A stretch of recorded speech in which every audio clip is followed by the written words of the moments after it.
I'd like to call to order this City Council workshop for August 16th, 2021. First on the agenda, we have a Public Safety Building Work Group presentation by the manager, Phil Kroll. Thank you, Mayor and Council. We start with from our last meeting, we talked about creating a work group for the public safety. I'm trying to see if one of our screens are going to go up here. It should move here in a minute. Creating this ad hoc public safety building committee. You'll see in your packet, I've asked staff to outline what the actual work for the committee would be. We want to make sure that the scope of their work was clearly identified, what the results we were looking to receive, and then when would their work be completed. So, as you see on the screen, I'll try to make it a little bigger for you. Here's the resolve that we would move forward with, creating a public safety building work group to combine the police and the central fire station as they've been identified, as we've been talking about that. Talking about a feasibility of such a facility. You've already approved funding to begin that process. And then we've also purchased a piece of property on Maine Avenue to also move this project forward. We move down. Really what I want to spend some time talking about is just their purpose. So the building committee is to work with the staff, qualified consultants, advise the city manager and city council on the preferred site, design, probable cost estimates for a new engine 2. As we talked about engine 2, there are some options that we could consider. We are running numbers when it comes to engine 2 for best response times. But as you can see, that work would be part of the committee to come forward with recommendations and also work with the designer on what the costs and design of that facility would look like. Remember in our presentation, we talked about engine 2 being built first. Admin from Central Fire then would move into the new engine 2 building to then allow the work to be done at Central Fire, as well as the addition to PD, the police department being brought into that facility, as well as an additional bay, which would allow us to move the tower truck from engine 5 down to Central, where it should be located, and then the next phase would be to do the building upgrades at engine 5, which you saw in the presentation. So they would review all the prior work that was done. And then we outlined a few of the deliverables for this committee. One would be, as I said, the site selection and the options for engine 2 fire station. The space needs analysis review. They would complete that review and evaluation of space for both police and fire. Consider any existing needs as well as accommodating for future growth. Do a schematic design, prepare a design including a lot layout, building elevations. So this way, we want to make sure that the public is very well informed of this. They'd be able to see what this would look like on site, the design, what it would look like, what it would provide for services, and then obviously a probable cost statement to actually execute this type of project. So that would be the deliverables for the committee. Consideration of other city facility needs. This would be really addressed within the facility, making sure that we're also looking at if there's anything that we could maximize with these new facilities, whether that's storage, whatever it might be, additive equipment. We want to make sure we're taking that into account as well. We should always do that when we're looking at new facilities, where are any existing challenges we might have within the city. Obviously looking at energy efficiency, life cycle costs. We talked about the life cycle costs of proposed systems. You know, I think this is what's important for us to look at for that return investment on making some really energy efficient improvements to a new facility. What could that return for us? What does that look like? And should it can be considered and make recommendations for that? Ensuring that we have a good public involvement process. The committee will incorporate public input into the process, culminate with a public presentation of its findings and recommendations to the council. So through that process, we'll do that. I see us doing that at the neighborhood watch groups, the committee going out and providing presentations, getting feedback as they do their work. And then obviously we want them to follow best practices when it comes to research and review of any similar project that's taken place. There's been several public safety buildings that are built within the state of Maine and in New England that should be considered to ensure that we are looking at those and learning from what they have experienced in their process as well. What we're recommending for the membership would be that our police chief and fire chief or a designee would be part of that committee. Recommend 2 members of the city council. The 911 director, as you know, the 911 facility is currently in the basement of Central Fire Station. So bringing them into that conversation, regardless of where any other conversation goes, as far as consolidation for 911, that should be part of our conversation, and they should be part of that process. Myself or a designee would be part of the committee. 3 members of the fire department, I believe, in the police department, bringing in that employee participation, having a good representation from our, what I would call our floor, for our fire department, at least our floor staff, which would be, someone at that private level, lieutenant level, and then also having the mid-manager representation like a captain or a battalion chief would be important. And then for the police department, having somebody from patrol, a detective, and a supervisor being part of that to make sure that our staff needs are being heard, and they're part of that to ensure we have great participation and buy-in. 7 residents at large within the city to be serving on this, as well as 2 city staff. This would be, someone like Derek that would serve on there to ensure that as we look at the infrastructure needs, or Dan to be part of that. So the official membership would be limited to 21 members. We would really draw upon other resources, invite key stakeholders into that to participate as needed. Time frame would be that the council would recommend that the deliverables that we've noted above would be presented by February 1st, 2022. At that time, the committee would cease to exist unless otherwise extended by the city council. So that's what we would put forward. Already talked about staff resources, already talked about financial. Vacancies would just be filled by the council if someone couldn't perform their duties.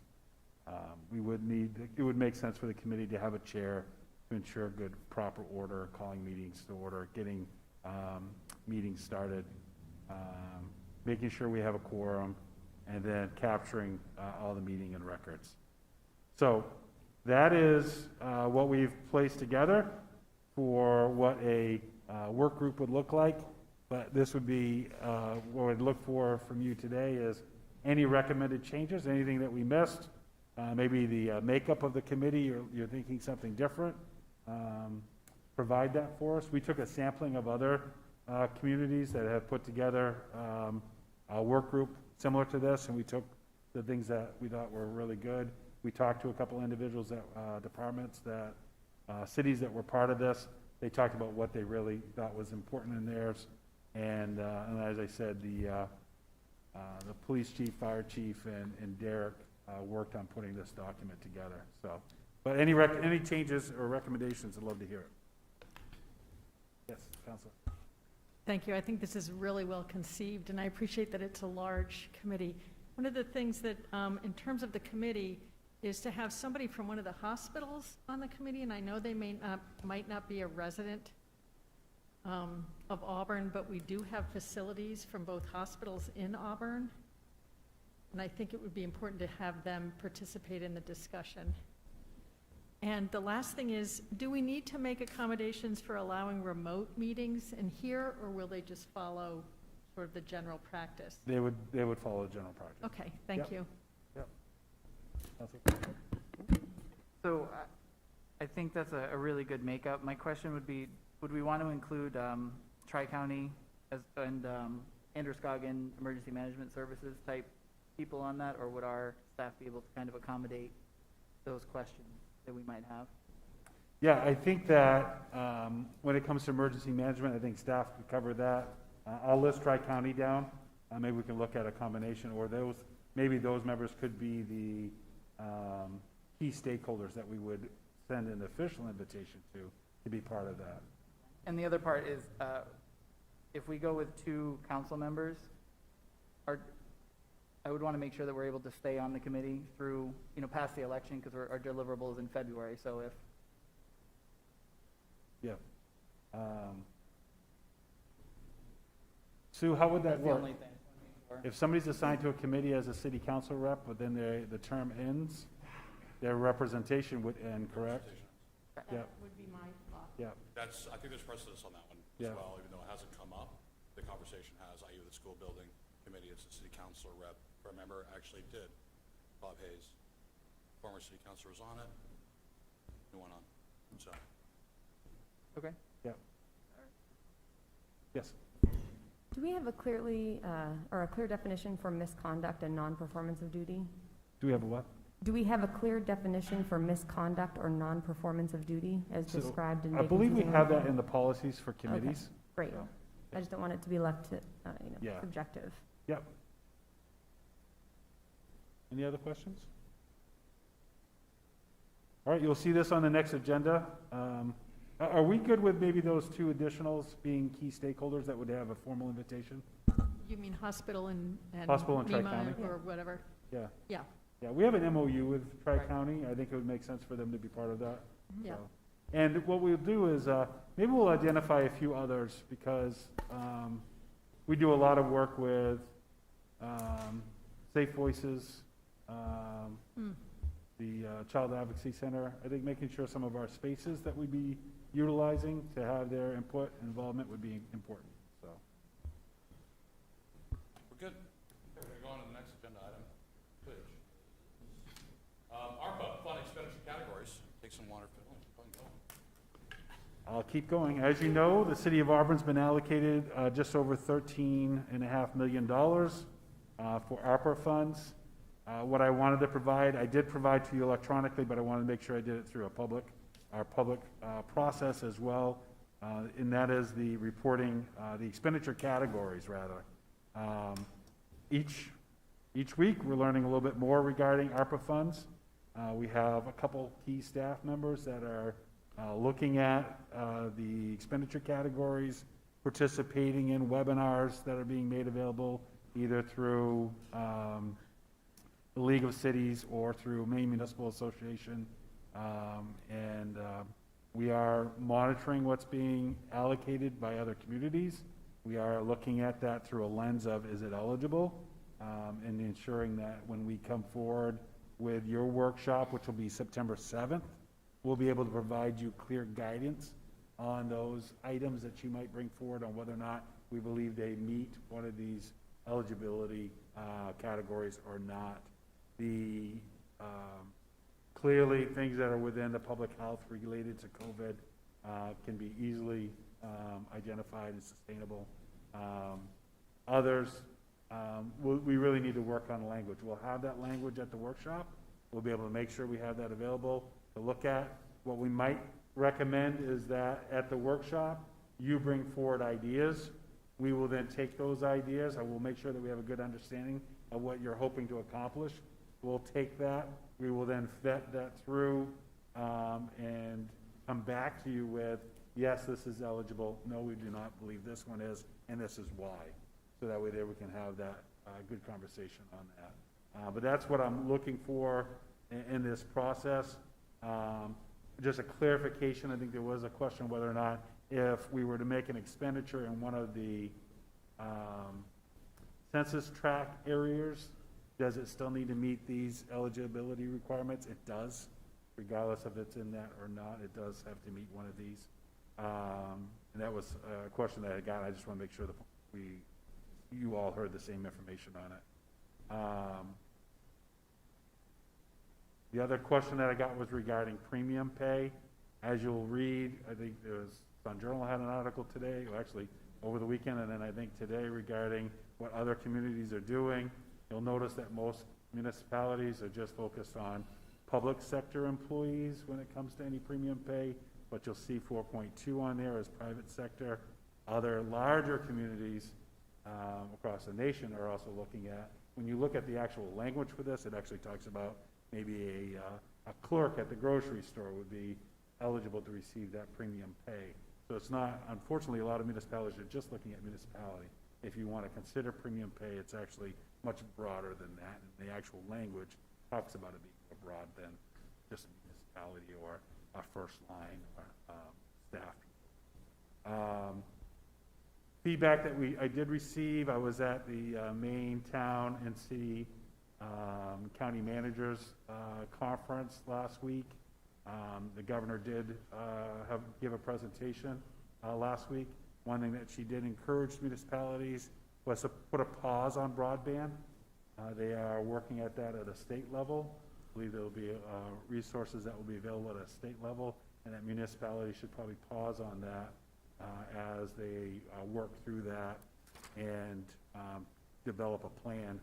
And I think that's what I took from that presentation was that really identifying a solid plan of what our infrastructure needs are across the state, and having a good handle on that will begin that process. We've already started that. We've started asking, we've had a meeting with Spectrum already to talk about where are some of our needs. So internally staff has begun that, but I'm very pleased to hear that we'll be seeing something from the state that comes from that really identifies where some of our broadband shortages might be within our community. And I believe that's it. There wasn't a lot that I wanted to share with you, but I wanted to give you a couple updates. Make sure you had the eligibility lists. Encourage you to hit the links on here to take a look at that. Sometimes you might see the header, but once you get into the actual definition, then it becomes a little more clear what they're actually looking at or recommending. There is a lot on the website. I believe the first report that came out was almost 150 pages. There's been some additions that have come since then. But if you get a chance, you want to look at it, I think that's really going to be positive to move forward. Maine Municipal Association, as well as ICMA, is a good reference to what other communities are doing. So we are a member of ICMA. I believe everything that ICMA has is available to the public. If you hit something that says it's a member only, let me know and I'll get you that access. But I believe there's a lot of good resources there for you as well as you gear up for our September 7th. Councilor? Thank you. This list is really helpful. And I'm glad to note again the $250,000 that we have for mitigating environmental impacts.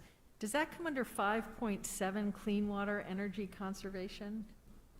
Just curious. 2.2, but I think it might come in both. It's one of those ones I think. Okay. Just I curious. believe how that's we- one that's, so Rita has been working through that. I believe she identified probably three different areas that Okay. could hit in that section. And the other thing is, if somebody wants to propose something through one of us, is there something we fill out, or is there specific information that you need from us? What's that process? So I'm hoping you're going to come with some ideas on September 7th. One of those ideas on September 7th you might have is, what would you like to do to provide public input in this process? Cumberland County, I think you'll see that Cumberland County has on their website a survey for the public to participate in. Part of that is because Cumberland County has more than 250,000 people, which means that they are now under a different set of criteria. We're not within that with 13 million, even though 13 million is a considerable amount of money for our community, that we're not in that criteria. We can still allow a good public process to take place without the survey. If you look and you, at the workshop, you're like, we really want to make sure we have that, we want to make sure it's available, that's something that we could work on and make it available. But I think having your initial conversations will be important, and then once you have those, we do not have to obligate any of these funds until 2024. So I don't see us, immediately on September 7th having a workshop and then taking action the following week. We could, on all $13.5 million. You could be working this in over the next couple of years. Thank you. Yeah. Yeah, We spent, in the year before, 2 years ago, we spent a considerable amount of time on the strategic plan. Yep. And to me, that should be our blueprint. That, I mean, we've had a lot of input. That's almost as if we had a blank check, what does the community want?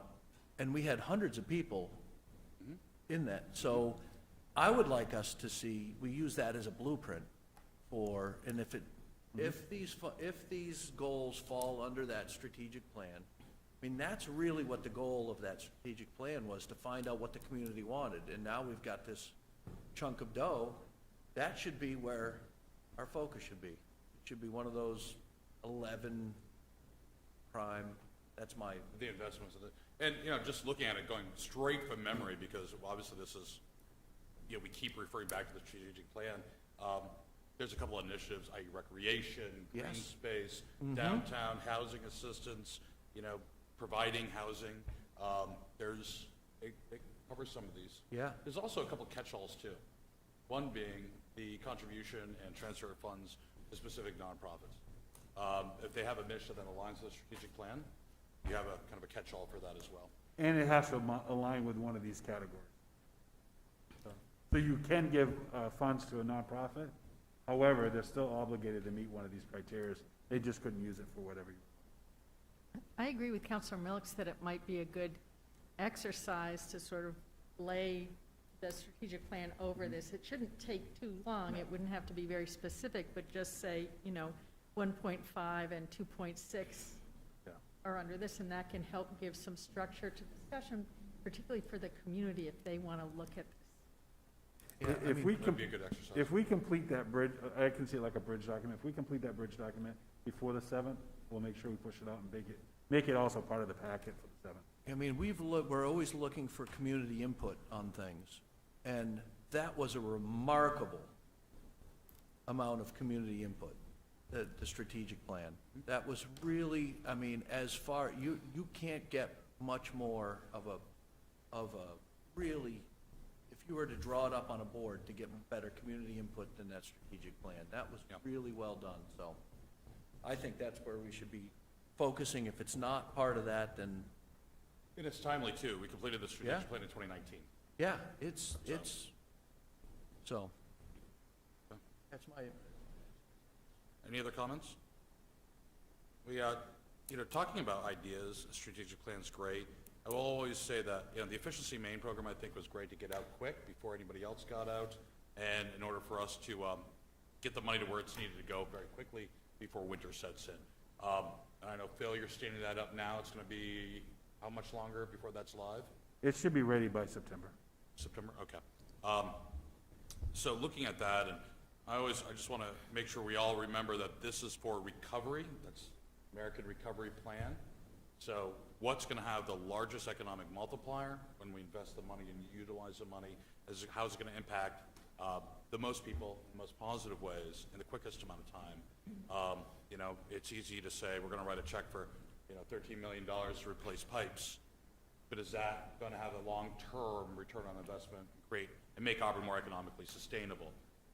So let's, you know, I think all these are great ideas, and frankly, the more I think about it, I think the strategic plan concept and reverting back to that makes the quickest sense, at least with some of the capital.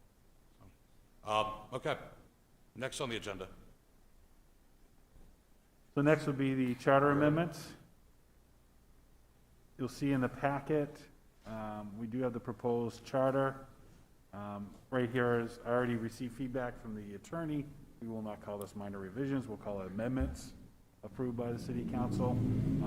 And then we'll move forward with that. After our discussions and debates regarding the charter, most of our conversations led to non-minor modifications to the charter. So some of the items that we discussed regarding term limits, those things that fell outside of what could you do without a charter commission and just a review. So part of our charter, the charter review, the school committee also reviewed the charter, which was helpful. They brought forward recommendations that they had. One of the things that you'll see in the charter revisions that proposed amendments was the relating to the hiring and firing of a superintendent Our charter did not meet state statute in that process. So now we reference that state statute rather than listing those requirements out in the charter. It is highlighted for you to reference back to that statute. Other than that, you'll see that we made no other changes. Unless the council wants to have a further conversation on something that you may have wanted to see that did not come up through this process. I believe we discussed about most all of those when we were having our charter discussion. I'm trying to find our first change here. Yeah, we did have a lot of discussion on change, but I think all of them actually, most of those proposed changes affected the roles and responsibility of individual members, which can't be done outside of a full-blown charter review with a presidential vote. Clarification's good. I think there's a lot of things that we talked about that, from a roles and responsibility and messaging, i.e. the State of the City address, we could add that, but it's really going to be on personal preference based upon whoever the mayor is at the time, whether or not they want to conduct. So, I mean, I've looked at this over the weekend, and I couldn't find anything from my notes to add in here that could be added. Councilor Zine? Just a question. I know that something, and I think the mayor originally brought this up, was this idea of staggered terms, and we came to the conclusion that without a full charter review, you couldn't have staggered terms. In Lewiston, I believe they're considering staggered terms without a full charter review, and I like the way this is, but I think, can we just think about that a little bit, just because the whole idea of a wholesale change, as we all know, and if it's not possible to think about staggered terms at this point, to really have a strong educational program for new counselors. For the onboarding, sure. Yeah. I think that, so I did have a counselor that asked about staggered terms. This was, I think, prior to Lewiston announcing some of their changes. But it was as a result of the Portland ruling that came out recently. And so our city attorney did review that. I can provide you and make available to the public his findings on that. So you'll have that. His recommendation is that that's yet to be tested, and the recommendation would be to stay within these minor amendments. And if the council chooses to go for major changes, that it should take a charter review process, a true charter review with a charter commission. And could that be, I'm sorry, Counselor. When you talk about minor tweaks, are they I went through it and I couldn't find where the minor tweaks of the document are. So they're highlighted in red, like I have right here in this paragraph? Right, but that's all pretty much from the school committee. None of them are ours. Right. That's correct. So, and then now you also had spoke that some of the tweaks could also be in ordinances. Did we tweak ordinances? Your ordinance recommendations will be coming later, Okay, but this is just a charter. When we talked earlier, I think some of those changes you were talking about are actually, you'll find probably in the ordinance. And the charter recommendations were just these items. so in other words, this is basically as it was previously written, except for the changes in the school department. That's correct. Okay, thank you. And I will say that it seems to be a regional, if not a national push, probably more enhanced here in Maine and in New England, on charter reviews, different forms of government per se. We're seeing that unfold in Portland. I think you're going to see some recommendations kind of spill over into Lewiston on that too. And then my recommendation would be a wait and see kind of attitude for about a year and a half, until we can see what the general consensus is. I know I've been working with other mayors and elected officials around the state to have them, to encourage them to look at their charters for a stronger mayoral form of government, or at least a stronger mayor, with a strong city administrator and council, different than Portland, of course, for what they're talking about now. And I think things are changing a little bit on that end. So maybe the next council, year and a half, can actually recommend in 2023, 2024, a full charter review. It doesn't have to be every 10 years. It can be sooner. So it has to be at least every 10 years that we review it, and that's just good cleanliness, if you And the only other, I'm sorry, Councilman. No, the only question I had about it, everything looks good for what we could do. Is it possible to remove the city election of 2006 in there? Or is that a substantial, just for cleanliness? It's just for, I'll confirm on this, Okay. but I believe it was, it might have been looked at that, not to take it out so that that history is there unless you're gonna change it. Okay. So, just so that goes back to that reference. I'll confirm that. And the other piece, I mentioned before about meeting the state statute on the superintendent, but then also, it does reference Department of Education, and we reference the school department. So we made that reference. That is what we call it. It's listed in the, everywhere else regarding that, so that was just considered a minor amendment. Any other questions, Councilor Boss? When we see this come up again in a future agenda, can we have the list of proposed changes that went to Attorney Malloy, but then were determined to be too intensive for review?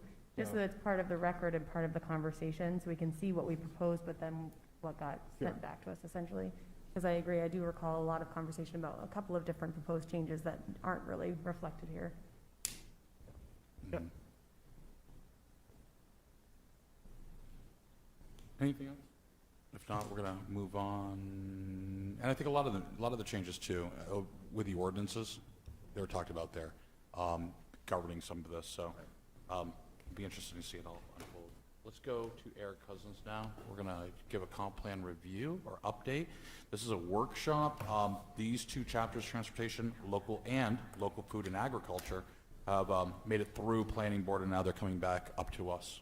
Eric? Thank you, Mr. Mayor and City Council. As the mayor said, just a brief update tonight to let you know where we are in the process on the comp plan updates. The planning board intends to hold a public hearing at their September meeting on the future land use changes, so those are not coming back to you yet. But they held a public hearing at their August meeting on the food and agriculture economy chapter and the transportation chapter. They recommend approval of the transportation chapter without changes, just the way that it was proposed to them. And they had a few recommended changes in the food and agriculture chapter. The first one is it references removing barriers to agriculture in residential zones in the draft, and they wanted to be clear that the goal of removing barriers to agriculture in all zones, including the ag zone, commercial zones, and residential zones, should be added, just to add clarity around that. In the future land use chapter, there was a lot of discussion about allowing for neighborhood stores and thinking about where those make sense and how we could do that with minimal impact, but still to be sort of neighborhood centers within residential neighborhoods. The planning board recommended that we edit the food and agriculture chapter to really assign some purpose to that. That part of the purpose of that change, not only to have a corner store where people can get together, have coffee, and interact within the neighborhood, but also as an outlet for local foods, for a place for people to gather, whether they're eating local agricultural goods or it's a coffee shop, but to have access to foods within neighborhoods. And the last recommendation for a change in that chapter was to add a provision that tries to establish funding for the implementation of the chapter, tries to just make it a point that in order to make some of these things happen, we'll have to dedicate some resources to it over time. And they suggested a couple of ways that we might be able to create a funding stream for that. So that's really it for the update, unless the council objects to the changes that the planning board recommended. Then we'll plan on drafting the text. We'll use overline and understrike so you can clearly see where we've tried to incorporate those into the draft that you saw before, and we'll bring that before you for a public hearing at an upcoming meeting. Questions? Counselor? Thank you. One of the things that I didn't see throughout either of these updates was the idea of physical ability or disability in terms of access. And I don't know whether that needs to be explicit in here. Talk a lot about access in these great ways, but we don't. I'm looking at K13A on page 41, build and encourage partnerships, expand residential access to healthy foods. I don't know where we would put it. Maybe it's in the more of the intro. Equity accessible to all. Again, maybe it's too much detail, but we do talk about regardless of somebody's ability to pay and that kind of thing. So I don't know if that should be in there. And then just as an aside, when we're talking about partnerships again, I know we aren't going to be explicit here, but I want to make sure that we're thinking about Tri-County Mental Health, Safe Voices, hospitals, people who work with those who are homeless. So the partnerships really are wide. I'm sorry, ability to pay? I'm confused. So we're I talking mean, about access, ADA Act, of course. yes, What do you yes, mean? exactly. That So that we're thinking about physical access to healthy foods. So for example, that can be, it may be difficult if you're taking a bus to be able to get to healthy foods because of lack of physical access if there's a physical disability. We talk, I think this does a really good job of outlining other barriers to access, but not physical barriers to access.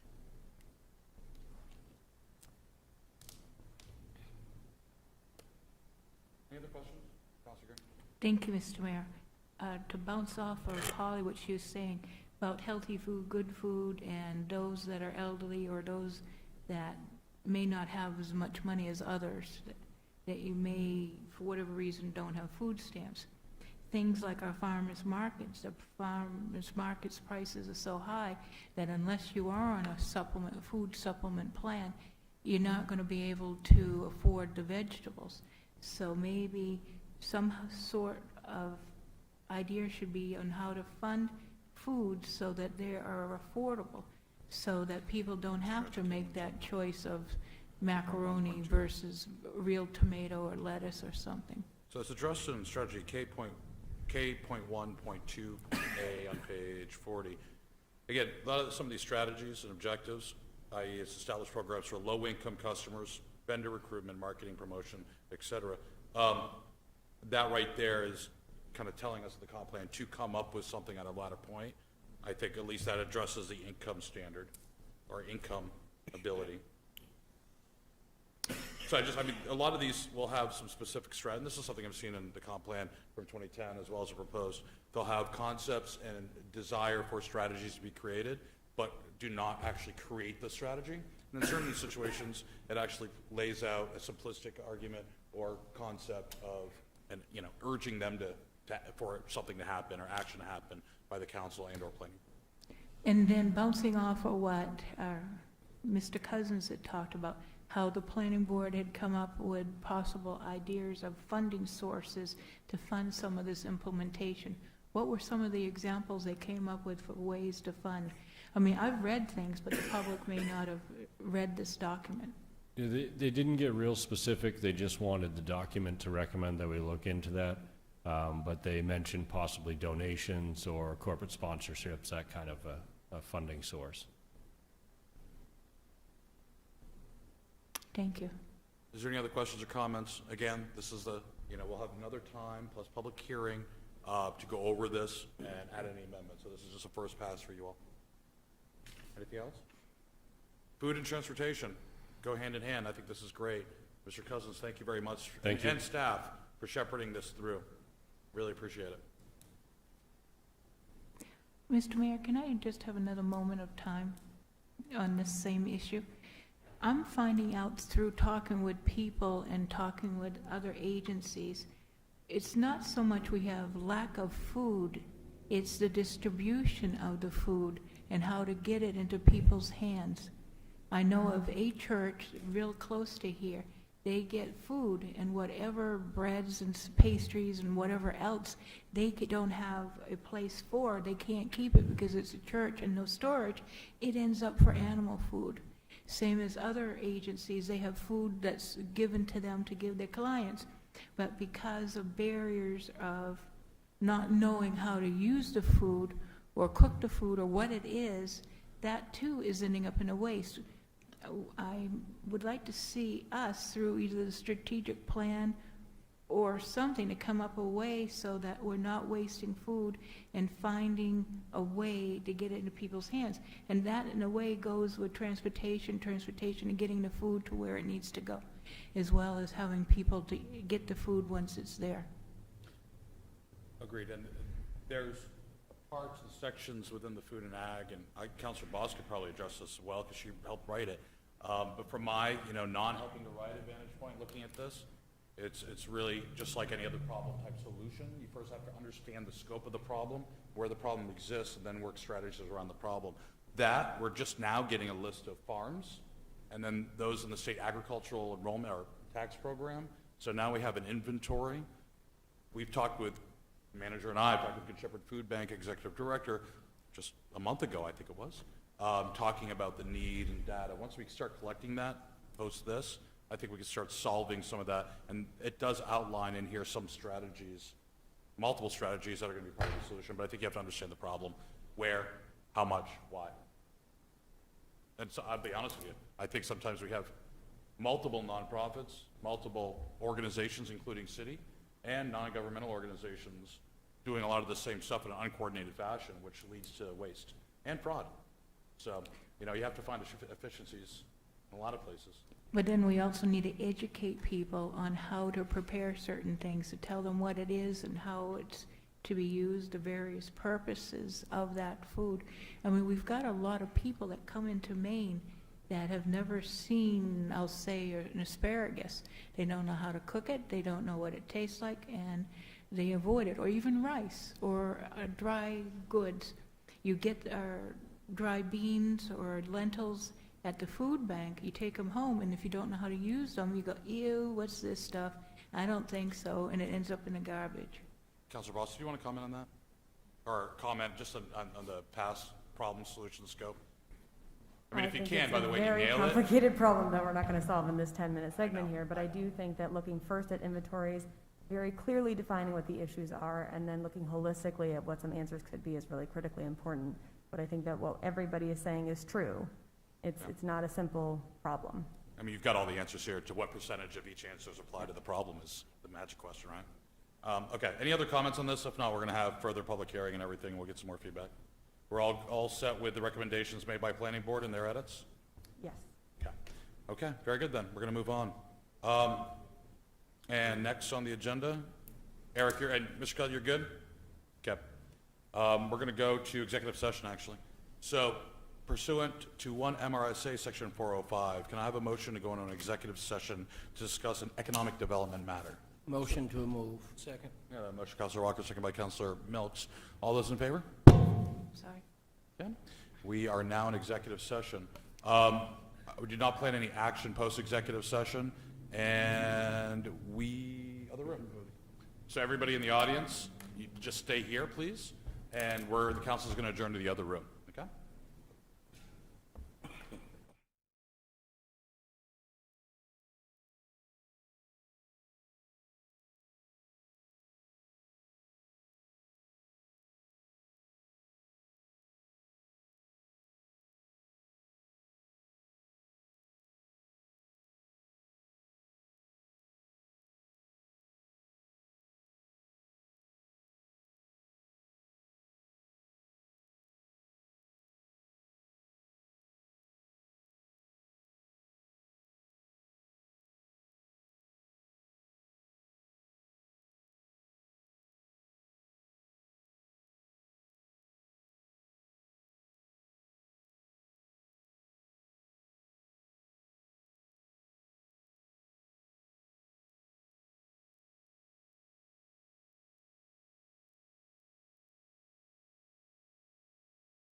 I now call to order this meeting of August 16th, 2021. Please join me in the Pledge of Allegiance.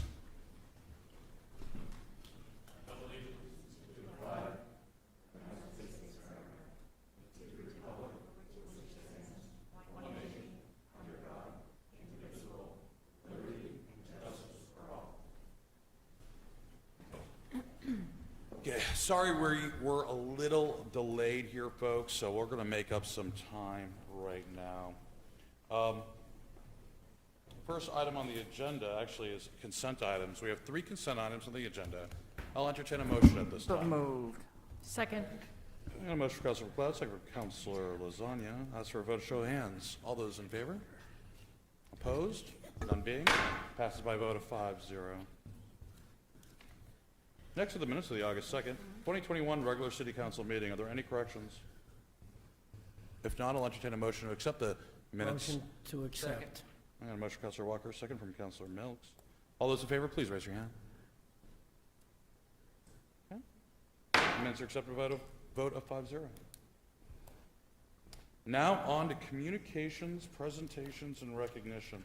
I'm going to start off here with some color here from the city manager, Phil, and just bring us all up to speed on potential for a trail, excuse me, they rhyme, I get them confused, rail to trail, back to potentially rail, Greenbelt program expansion. What we sent you out, and Phil actually sent you out earlier, was a memorandum from Jonathan Labonte and Glenn Holmes. You remember former Mayor Labonte is now the chair of the Lewis and Auburn Railroad Corporation. I'm a director. He's got years of experience dealing with rail, specifically with NEPRA and the New England Passenger Rail Association, the work groups. He's talked about this for a number of times. Getting his feedback, looking at what's going on throughout the East Coast and the Greenbelt program from Key West all the way up to Eastport, ideally. A big chunk of that, and probably the biggest chunk of that in Maine, could very well be the Portland to Yarmouth to Pownell to Auburn, eventually to Lewiston, and then down to or over to Brunswick, a Greenbelt pedestrian, walking, biking, multi-use trail. The 68-mile trail from Portland, and just to give you some perspective, we're talking about the Eastern Prom in Portland, moving up through Yarmouth along the St. Lawrence and Atlantic corridor, which is currently unused, all the way up to Auburn through Danville, down Washington Avenue, terminating at Moulton Park. Fits in really well with the concept of utilizing Moulton Field, I should say, and the Lewiston Auburn Railroad Corporation Trail as potential from rail into trail, tying in with a new recreational facility, outdoor facility in that park. So this is gaining momentum throughout the area, throughout the country, really. I would say Maine is a little bit behind the times a little bit on this. We've seen Southern Maine have some really success on a Biddeford and Sanford area. So what we're looking at is, and we're not going to do it tonight, but in our September meeting, is this draft resolution supporting the rail to trail, back to rail, potentially, program as it stands in order to increase that green belt. We've got Jeremiah Bartlett, who represents Auburn on the pedestrian streets, Complete Streets Committee, along with Jonathan Labonte and myself, looking at this, looking at angles, making sure this doesn't conflict with anything with potential passenger rail to Auburn, which it won't. 2 separate lines, okay? That's all outlined in the packet that you have. I just want to make sure you're aware of it, and some sample language, same sample language, I believe Yarmouth, Portland, and some other communities have already adopted, or it's on their agenda. So that's the really brief 30,000 overview, but I do think there's a large section of the population that would love to be able to bike and walk and hike from Portland to Auburn, and vice versa. Eventually, you'd have to get home, wherever that is. So any questions on this? I know this is not a workshop, just communication. Okay, very good. You have all the information. If there's any clarity that you want, please reach out to myself or former Mayor Labonte. There's a wealth of information on this. I use him as a resource quite a bit. And we'll have this hopefully in our September 7th meeting agenda, okay? That is that for communication. Next on communication, is there any, actually, hold on. council communication. I'll open this up to the council. Is there any communication from the council to the public or other members? Councilor Sonia? Very quickly, the EL Building Committee, they are on budget and on task. The one thing that came up was there's some environmental work that they had to do to remove some asbestos, but happily, things are going along well. Do reports or? Doing communications or any communication for the community? Sir, Councilor Walker, Councilor Gare? Yeah, my, August 26th, we have a meeting for the New Auburn, the New Auburn, I'll get it eventually here. Neighborhood Watch Group there in New Auburn at 6 o'clock at the church on 6th Street. Also, the United New Auburn Association will be the last Tuesday of August, the 31st, at 6 o'clock, again at Rowley's Diner. And I think we're going to be bringing some great information about the anniversary park and what is going to be looked at as what we may be building down there from contractors, or what am I looking for the word? Well, we're also having the engineering report as it pertains to Third Street and also on Mill and Broad. Right, that update. all of the intersections and the new construction. So please show up at the United New Auburn Association meeting at 6 o'clock. Councilor Gare? Thank you, Mr. Mayor. I was privileged to attend our planning board public hearing on the strip zone changes. Councilor Lasagna was there as well. I want to ask our city manager if we could hold another public meeting to discuss the strip zoning and how it potentially fits into our comp plan. And I would like to see this done at like an Auburn Senior Community Center or some other venue that can accommodate more people. I would like our residents to have a better chance to hear what is being proposed and to offer their input. I'm hoping that other city councils would support my request. I realize that city staff did the best they could with the accommodations they had here and worked hard on their presentation. I was in the hall listening to the meeting and going on from outside the council chambers, going back and forth to the community room, hearing comments from those who had come out. I also witnessed several people who had come in after the meeting had started and left because there were no place for them, that they could see or not, they could not see nor hear what was being said. There were others that were elderly that had come, and without seating, they felt that they could not stand throughout the entire meeting. Unless you were in the council chambers, you could not really see the maps that were presented or get a clear understanding of what's being proposed. Residents and property owners came to listen and get answers to their questions and find out how this was all going to impact them, but instead they left with more questions than answers. It is my hope that by having the second meeting with the planning board members present, our residents and property owners will be able to get a clearer explanation and understanding on what is being proposed, get their questions answered, and to be able to voice their concerns or even support.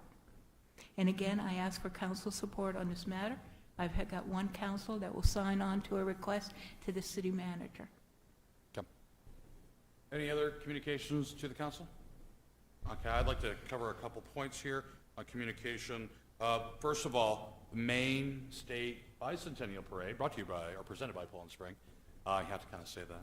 Will happen this Saturday, August 21st. Do your no rain dance. Weather's looking great. Start time's 10 o'clock in New Auburn. Live coverage at WGME starts at 10:30. This is literally about 2 years worth of work. And I got to just right now, hats off to staff in the City of Auburn who have done the lion's share of the lifting here, from Jeremy Gatcomb to Mark Goslin to Liz Allen to Sabrina Best to literally every Rita. I mean, everybody in Auburn's really pulled it together. Very, very, very impressed. This will be the best parade logistically run in Maine's history, guaranteed, because we've already run through it 3 times. So very good times. Make sure you're there. Go to Maine200parade.com main200parade.com. That will give you all parking maps, who's doing what, where they're doing it. It's going to be great. There's also an app. Download the app, and you can get real-time information about the parade and who's participating. And again, if you can't go downtown, that's fine. 10:30 WGME. You can watch it there. Our Fall Fest is set for September 25th. The Fall Fest, really our Brew and Blues Festival Anniversary Park. So just keep that on your calendars. And again, New Year's Eve, I think the city manager and I are going to take turns talking about that. We do have the band booked, which is a repeat of 2 years ago. I'm not going to tell you the name because I can't remember off the top of my head. It'll come to me in a minute. But they were outstanding. What was it? Who? Hello Newman. That's it. Hello Newman. For all you Seinfeld aficionados out there. So they're coming back, and it's going to be a great time. Also, we have next Wednesday, we have the fireworks extravaganza. August 25th, I believe, is the date. At the end of the community concert band regularly season scheduled concert, which I went to last Wednesday night and was talked about Milt receiving his Spirit of America Award. We gave him, on behalf of the council and the city, a beautiful baton that was engraved to Milt for 40 years of dedicated service. City staff has organized fireworks to commence at 8:30 at the end of the performance. I think that's going to be an amazing send-off for their year.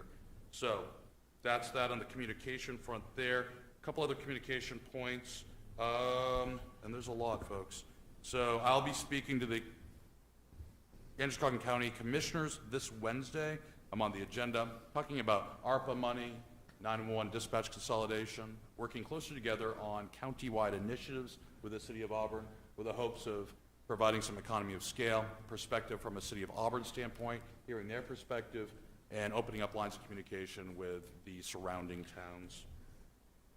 Also like to talk about a couple open houses and ribbon cuttings. On Friday, I was fortunate to speak at the Evergreen Subaru ribbon cutting in preparation for their open. I think it's August 23rd. What a beautiful facility. By far the largest saltwater aquarium north of Boston. They didn't say that. I'm pretty much sticking to that, though, because it was 700 gallons. Largest one I've seen in this area ever. So these folks, it's not just a car, go there to buy a car. It's a true experience and a destination. So hats off to Evergreen. Today we had representation at Center Street Dentistry, grand opening as well, with 2 dentists and 4 staffers. Great new businesses happening all over Auburn.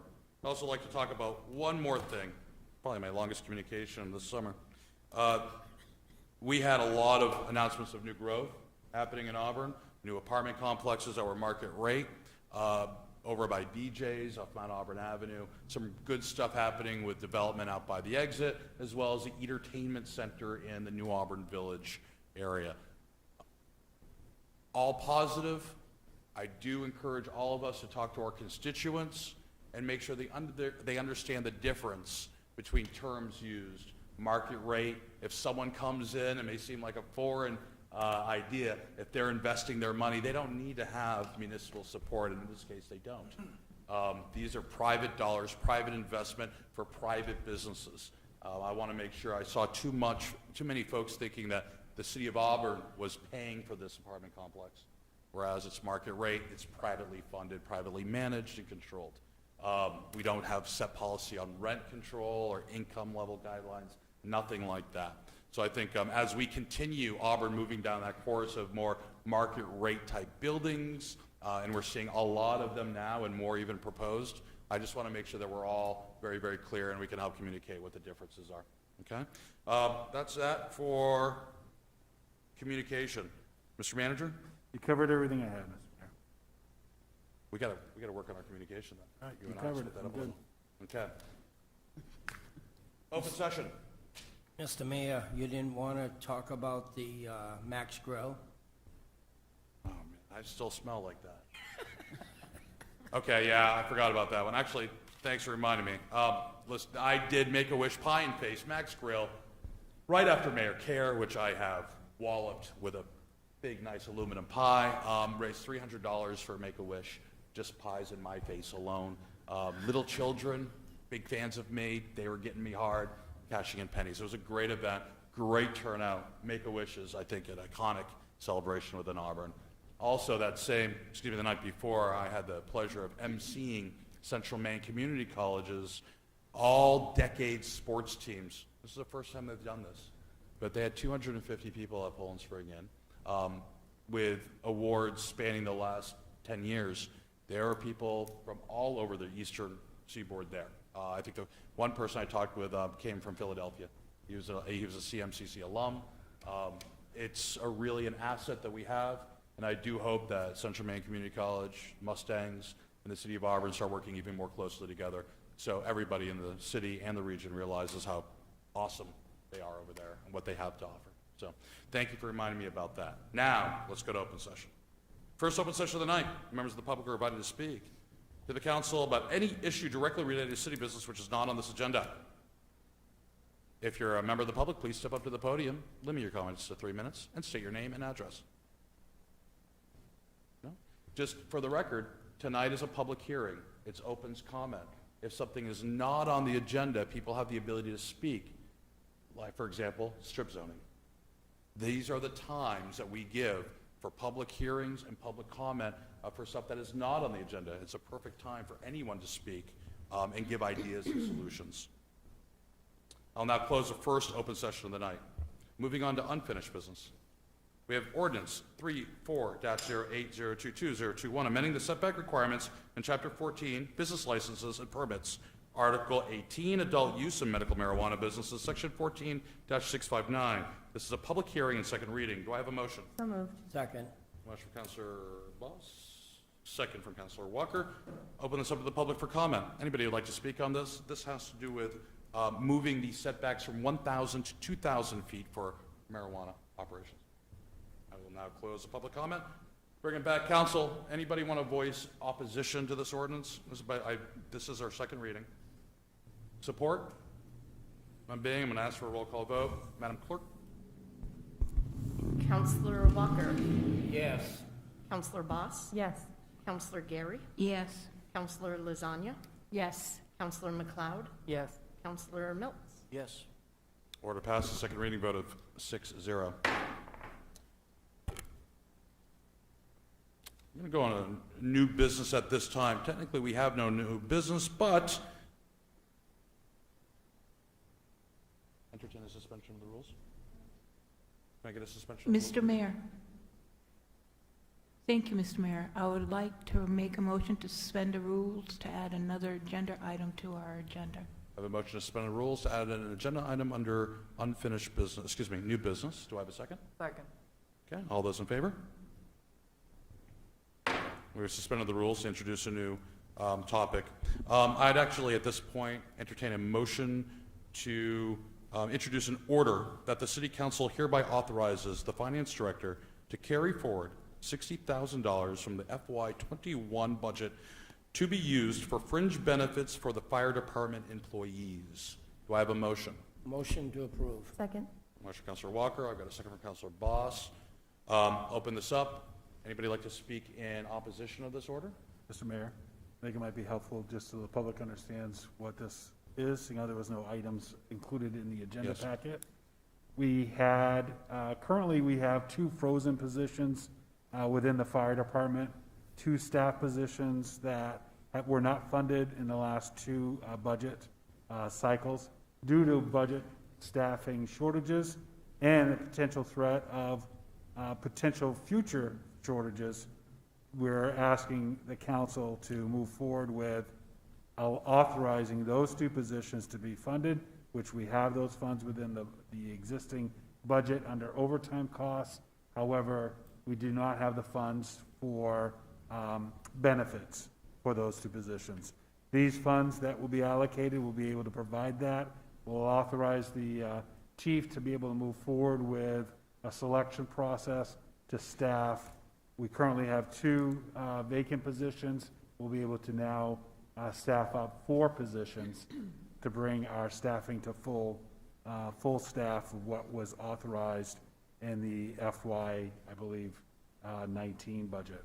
And so this would make that fully staffed with anticipations of challenges with the order regarding vaccinations for EMS. I think that's important for our community to know that we are monitoring this. We see that we could potentially have impacts as a result of forced vaccinations. Filling these positions now will be critical for any future impacts we might see prior to the September 30th deadline that comes out of the governor's office through the Maine EMS and Department of Health and Human Services. And I can answer any questions the council might have. Council? Councilor Zani? Okay, just a small language, required vaccinations as opposed to forced. Required vaccinations or else they can't work. Okay. Which is, if they don't get vaccinated, they lose their job. There, yes, yes. Thank you. Okay. So, any other comments on this? No? I'll ask for a vote then. All those in favor? Passes 6-0. There is no additional new business. I'll open this up to the second and last open session. Are there any members of the public that would like to speak about any topic that is not on tonight's agenda? Please step forward. Name, address, 3 minutes. Please limit your remarks. There is no one here for the second open session. We're going to go on to reports. I'll give one thing on a report. I am part of the Maine Municipal Association Housing Subcommittee, looking at different ways to alleviate the housing crisis that's gripping Maine right now. MMA has a seat at the State Commission that was formed by House Speaker Fecto. So we meet in the off weeks in order to help lay out the groundwork and give ideas to the MMA rep that she'll then bring back to the full commission. So with that said, not right now, but if anybody has any ideas about eliminating or helping to ease the cost of housing or the availability of housing that's not currently being done at the state level or the local level, please let us know. We do have a small list right now that's brewing from staff talking about some state laws that require certain fire sprinkler systems to be installed on rehabilitation or expansions, and then how it doesn't really meet the threshold of a rehabilitation code. So there's some conflict there, and we're going to need to see some of this ironed out. That was one. I'm also going to talk in our next meeting just simply about land use and how artificial scarcity inflates prices, and higher prices means housing is just less attainable. Focusing on the missing middle, parking requirements, in infill, stuff that we've talked about for the past 9 months in the comp plan review. And I think that Auburn is leading the state in fixing some of these issues that's gripping other municipalities. So I'd like to be able to share some real-world examples. So again, if there's anything else the council or staff would like me to address, please just give me a call or send me an email. Now, city council reports. Start with Councilor Walker. Yeah, I only have 2. Tomorrow at 10 a.m., once again, the age-friendly has made it that you can come and watch a movie at the Senior Citizens Community Building at Pettingill Park. Again, 10 a.m., that's over by 12 o'clock, and it's free. It's open to all ages. You can come and watch the movie. Wednesday, our first Auburn Senior Citizens meeting starts at 10 a.m. You're welcome to come join if you're 50 years of age and over. You're welcome to come and just check us out and see if you'd like to be part of the first Auburn Senior Citizens. We also play Beano or Bingo, whatever the correct term is, usually starting around 12:30 in the afternoon on Wednesday. So it's this Wednesday that we have the meeting. This Tuesday, we have the movie. So hopefully you show up. Any other reports, councilors? Looking around, looking. We've got the sewer board, sewer trustees meeting on Tuesday, and water district trustees meeting on Wednesday, 4 o'clock both meetings at the Auburn Water District building. Very good. A question on that. Have you started or entered into negotiations with the Lewiston Water District on rate? We are still evaluating the reply and the answer from the state, the PUC, on the 10-person complaint. Okay. So we're in the process of working with our legal counsel on our, we had an extension on our full response to that, which we have to come up with. We're working, Sid and the superintendent and the legal counsel, working with our formal response to that. In addition, we are looking at other options that we have to address that negotiation. Okay, thank you. Councilor McLeod? Just that LATC met last week and we approved a new emergency schedule. So if we were to run short of drivers, which seems to be a common theme, that we would change to a new schedule. And that will be posted once it's fully marked up. There'll be no bus service on Saturday due to the parade. And the final transit study will be available for everybody, I believe, by the end of this month. It just has to be approved at one more meeting, and then it'll be open to the public, to see everything. Mr. Manager, you want to add anything to the LATC conversation, or wait till later? No, I think what Councilor shared is important. One thing that the committee looked at was not eliminating routes, but adding the headway, which means that it would take a little longer, but not necessarily eliminating that route. The initial recommendation would have been that 2 routes in Auburn, 2 routes in Lewiston would be eliminated because of bus driver shortages. Being able to add the headway, which would be an inconvenience, there's no doubt about that, but at least allows the transit to still be able to reach those areas.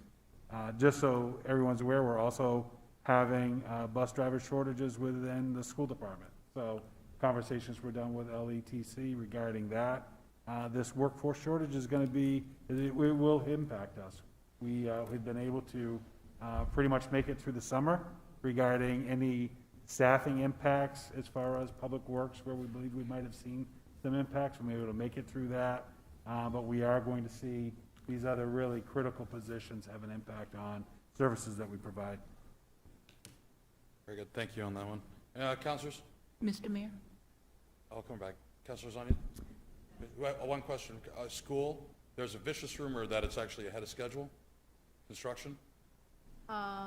It's on schedule from the official meeting that we had. Well, I don't maybe know on what the- schedule I don't means know what ahead the of rumors are schedule. saying, but it's on budget is the main thing. On budget, on schedule? Okay, Councilor Boss. There's a vicious rumor that the Board of Trustees of the Public Library is meeting tomorrow at 7:30 in the morning. Oh, geez, no, that can't be. Vicious. Amy would not, the library director would never call a meeting that early. I don't think so. That's all I have. 7:30? 7:30 tomorrow morning. Very good. I'm coming back to her. Councilor Gary? Thank you, Mr. Mayor. I yield my time to the good counselor to make a correction. Yeah, I have to make a correction, sorry. The senior citizens meeting Wednesday will be at the Municipal Beach area, which is across from Lake Auburn, where we used to swim at one time. Hopefully, we will again. It's a cookout for all senior citizens that belong to the groups. So this Wednesday, 10 a.m., we'll all meet up there, and we're going to have a cookout, hamburgers and hot dogs. Very good. Mr. Mayor, to comment on your rumor about the high school, I also want to bring to your attention the new ELHS website. Also now will be posting the budget status every month to allow the public to see how much of the % of the total spend is going to be. It has already been allotted and worked on, so watch it in real time. There's an Everett Little High School building website. Could you give the URL to everybody, please? Sure, it's newelhs.auburn.schl.edu. New ELHS Auburn. .auburnschl.edu. Okay, very good, And there's thank you. also a flyover photo and stuff like that, so. Okay, now outstanding. I didn't know that was existing. Thank you very much. Okay, Mr. Manager, you're up. Thank you, Mayor, Council. I just have a few items. One, it was in the consent agenda, but I just want to make sure the public's aware of it. Our next meeting has been moved from September 6th, which is Labor Day, to September 7th, same time, same location. We did operate cooling stations last week due to the intense heat and humidity that we had. So very thankful to the rec staff as well as the library to provide cool locations for our public to go to. Parade route prep is underway, so it has been, but we'll be making any final improvements to the parade route to ensure we have good visibility from the public, good access areas. Sidewalks are clear of debris and anything that could hinder that. So that is underway. That'll be taking place all week. To Councilor Lasagna's point, language does matter, so I apologize. That requirement, I just want to make sure the public is aware, the requirement that Councilor Lasagna referred to for vaccination is because we are an EMS licensed firefighting station. So because we are a firefighter station that provides EMS, that licensing requirement is the same requirement that falls on to hospitals and other care facilities that are providing medical services. That also falls on to EMS services. So thank you. I want to make sure that was clear for the public to know where that requirement came from. Lake Auburn study, I'm hoping we will see that by the end of this week. We did receive an email on Friday that they are working to make their target date of Friday the 20th.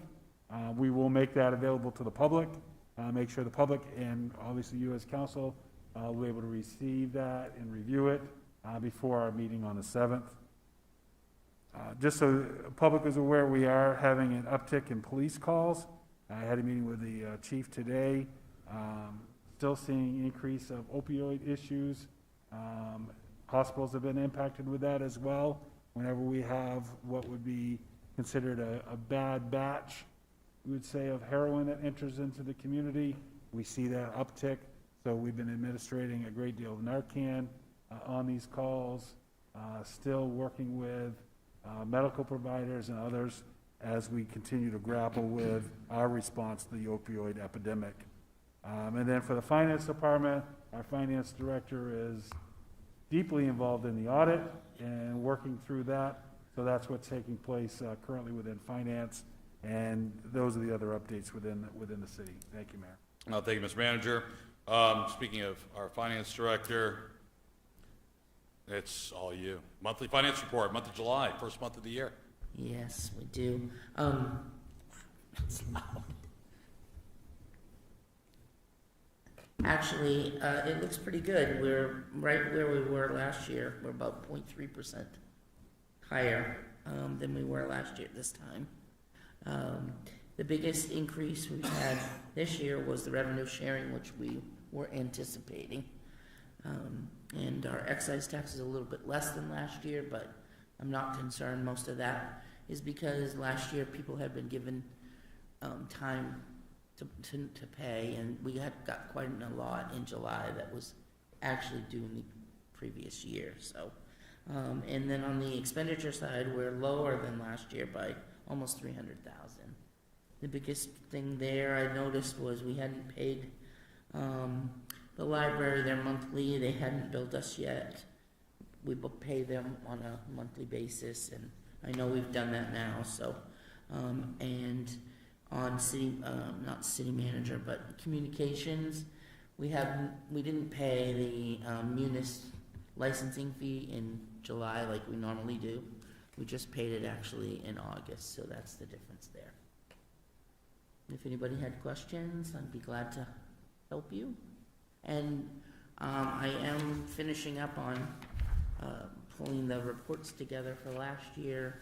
The auditors will be here in 2 weeks, so you will get that report eventually, but I'd rather you have it when it's accurate and full and final numbers, so rather than give you it before that. So, but it looks good. I just want to tell you, it does look Make it good, payroll? so. Motion, Yeah. motion to accept. Second. I got a motion on the floor. I got a second from Councilor Lasagna. Do I have any questions of Jill at this time? I do. Jill, question, can we get a print-off version of the tax commitment for this upcoming year? We received it last year and the year prior, bound, itemized everything for exemptions. Betty, we had the presentation, but we don't have a hard copy. Yeah, you will get that. Okay, They're working on those books that they put together for you. yes. Yeah, I'll find out from Karen when they're gonna have them ready. Okay, She was on vacation last week, so. I hear it happens. Very good, thank you. Is there any other questions or comments? None being, let's vote. All those in favor of accepting the July financial report, please raise your hand. It has been accepted.